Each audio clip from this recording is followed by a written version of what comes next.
ಮೊದಲನೇದಾಗಿ ಪ್ರಜ್ವಲ್ ರೇವಣ್ಣ ಅವರು ಜೂನ್ 4ನೇ ತಾರೀಕುವರೆಗೂ ಕಾಂಗ್ರೆಸ್ ಮತ್ತು ಒಕ್ಕೂಟ ಏನಿತ್ತು, JDSನ ಒಕ್ಕೂಟ ಏನಿತ್ತು ಅದರ MP ಆಗಿರ್ತಾರೆ.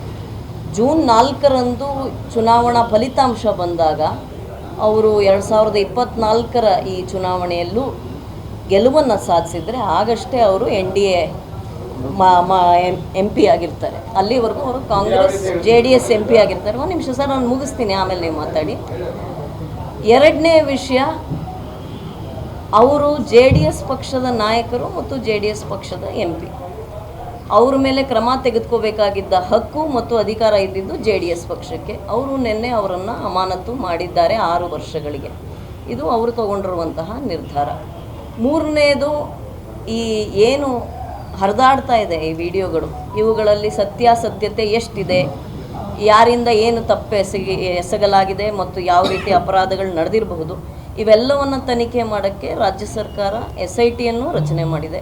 ಹಾಗಾಗಿ SIT ರಚನೆ ಆಗಿರುವಂತಹ ತಂಡ ತನಿಖೆ ನಡೆಸಿ ಇದರ ಸತ್ಯಾಸತ್ಯತೆಗಳನ್ನು, ಈ ವೆರಾಸಿಟಿನ, ಅಥೆಂಟಿಸಿಟಿನ ಎಸ್ಟಾಬ್ಲಿಷ್ ಮಾಡಿದ ಮೇಲೆ ಏನು ಮುಂದಿನ ಕ್ರಮ ಅನ್ನೋದು ಕಾನೂನಾತ್ಮಕವಾಗಿ ಅವ್ರ ಮೇಲೆ ಜರುಗುತ್ತೆ. ಅವರೇನು ಎಲ್ಲರೂ ಕಾನೂನು ಮುಂದೆ ಒಂದೇ ಆಗಿರೋದ್ರಿಂದ ಅವ್ರ ಮೇಲೆ ಏನಾದರೂ ಕಾನೂನಾತ್ಮಕವಾಗಿ ಕ್ರಮ ಜರುಗಿಸೋದಿದ್ರೆ ಆಗ ಕೋರ್ಟ್ನಲ್ಲಿ ಟ್ರಯಲ್ ನಡೆಯುತ್ತೆ. ಟ್ರಯಲ್ ನಂತರ ನನಗನ್ಸುತ್ತೆ ಅವ್ರಿಗೆ ದಂಡನೆ ಕೊಡುವಂಥದ್ದು, ಶಿಕ್ಷೆ ಕೊಡುವಂಥದ್ದು ಏನಾದರೂ ಇದ್ದರೆ, ಪ್ರೂವ್ ಆದರೆ ಅದಾಗಿ ನಡೆಯುತ್ತೆ ಅಂತ ಅನ್ಸುತ್ತೆ.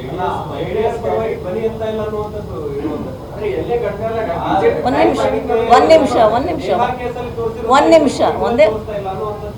ನೇಹಾ ಕೇಸು ಇದು ಒಂದು ಅಂತ ನನಗನ್ಸೋದಿಲ್ಲ.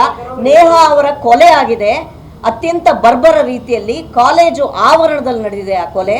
ಮತ್ತು ಕಾಂಗ್ರೆಸ್ ಸರ್ಕಾರ ಈ ಹಿಂದೆ ಮೃದು ಧೋರಣೆಯನ್ನು ತೋರಿದ್ರಿಂದ, ಒಂದು ಸಮುದಾಯದ ಪ್ರತಿ ಮೃದು ಧೋರಣೆಯನ್ನು ವಹಿಸಿದ್ರಿಂದ ಬಾಂಬ್ ಸ್ಫೋಟವಾದಾಗಲೇ ಇದು ಬರೀ ವ್ಯಾಜ್ಯ, ಉದ್ಯಮಿಗಳ ವ್ಯಾಜ್ಯ ಅಂತ ಹೇಳಿದ್ರು ಮುಖ್ಯಮಂತ್ರಿಗಳು. ಯಾವ ರೀತಿಯ ಒಂದು ಕಠಿಣ ಕ್ರಮವನ್ನು ತೆಗೆದುಕೊಳ್ಳೋದಿಲ್ಲ ಅನ್ನುವಂತಹ ವಾತಾವರಣವನ್ನು, ಒಂದು ಸಮುದಾಯದ ಪ್ರತಿ ಮೃದು ಧೋರಣೆಯನ್ನು ರಾಜ್ಯ ಸರ್ಕಾರ ಈಗಾಗಲೇ ನಿರ್ಮಾಣ ಮಾಡಿದೆ.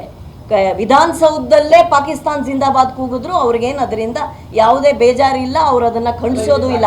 ಒಂದು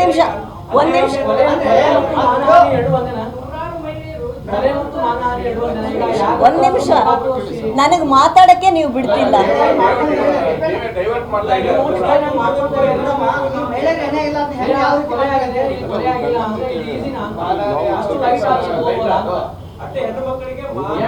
ಆಯ್ತಾ, ಮಾತಾಡಿ. ನೀವು ಮೈತ್ರಿ ಕ್ಯಾಂಡಿಡೇಟ್ ಆಗಿ ಅವ್ರನ್ನ ನಿಲ್ಲಿಸ್ಕೊಂಡು 24ವರೆಗೂ ಅವರು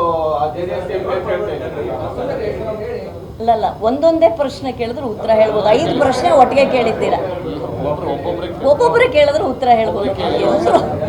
ಯಾವ ಯುದ್ಧದಲ್ಲಿ ಪ್ರಹಾರ ಮಾಡೋ ಹಾಗೆ ನಾನು ಎಲ್ಲೂ ಎದ್ದು ಹೋಗ್ತಾ ಇಲ್ಲ, ಇಲ್ಲೇ ಇರ್ತೀನಿ, ಎಲ್ಲ ಪ್ರಶ್ನೆಗೆ ಉತ್ತರ ಹೇಳ್ತೀನಿ. ಒಂದೊಂದಾಗಿ ಕೇಳಿ ದಯಮಾಡಿ. ನೀವು ಕೇಳಿದ್ದು ಮಹಿಳೆಯರ ಪ್ರತಿ ದನಿ ಅಂತಲ್ವಾ? ನೋಡಿ, ನಡೆದಿರುವಂಥದ್ದು ಅತ್ಯಂತ ದುರದೃಷ್ಟಕರ ಮತ್ತು ಇಡೀ ಸಮಾಜ ತಲೆ ತಗ್ಗಿಸುವಂತಹ ಒಂದು ಪ್ರಕರಣ ಇದು, ಆಯಿತಾ? ಮತ್ತು ಈ ಸಾಮಾಜಿಕ ಜಾಲತಾಣಗಳಲ್ಲಿ ಈ ಪೆನ್ ಡ್ರೈವ್ನ ಹೀಗೆ ರಿಲೀಸ್ ಮಾಡಿದ್ದಾರಲ್ಲ, ನಾನು ಅದನ್ನು ಬಹಳ ಕಠಿಣವಾಗಿ ಖಂಡಿಸ್ತೇನೆ.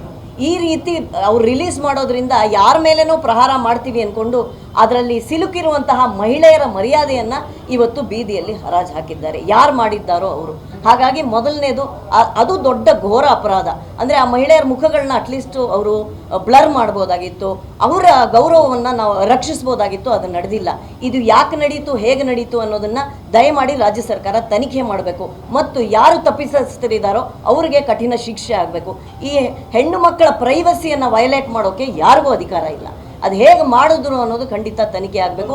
ಎಲ್ಲಿಂದ ಅವರೆಲ್ಲರ ಮೇಲೆ ಕ್ರಮ ಜರುಗಿಸಲಾಗಬೇಕು. ಅವ್ರು ಯಾರೇ ಆಗಿರಲಿ, ಅದೇನು ನಾನೇನದು ಹಿಡ್ದೇನು ಮಾತಾಡ್ತಾ ಇಲ್ಲ, ಅವ್ರು ಯಾರೇ ಆಗಿರಲಿ ಅವ್ರ ಮೇಲೆ ಕ್ರಮ ಜರುಗಿಸಲಾಗಬೇಕು.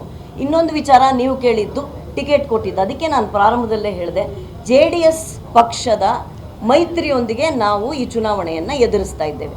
3 ಸ್ಥಾನಗಳನ್ನು JDSಗೆ ಕೊಡಲಾಗಿದೆ. JDS ತಮ್ಮ ಪಕ್ಷದ ವರಿಷ್ಠರು ತಮ್ಮ ಕೋರ್ ಕಮಿಟಿಯನ್ನು ಜೊತೆಗೆ ಆಲೋಚನೆ ಮಾಡಿ 3 ಟಿಕೆಟ್ಗಳನ್ನು ಕೊಟ್ಟಿದೆ. ಇದಿಷ್ಟು ನಡೆದಿರುವಂಥದ್ದು.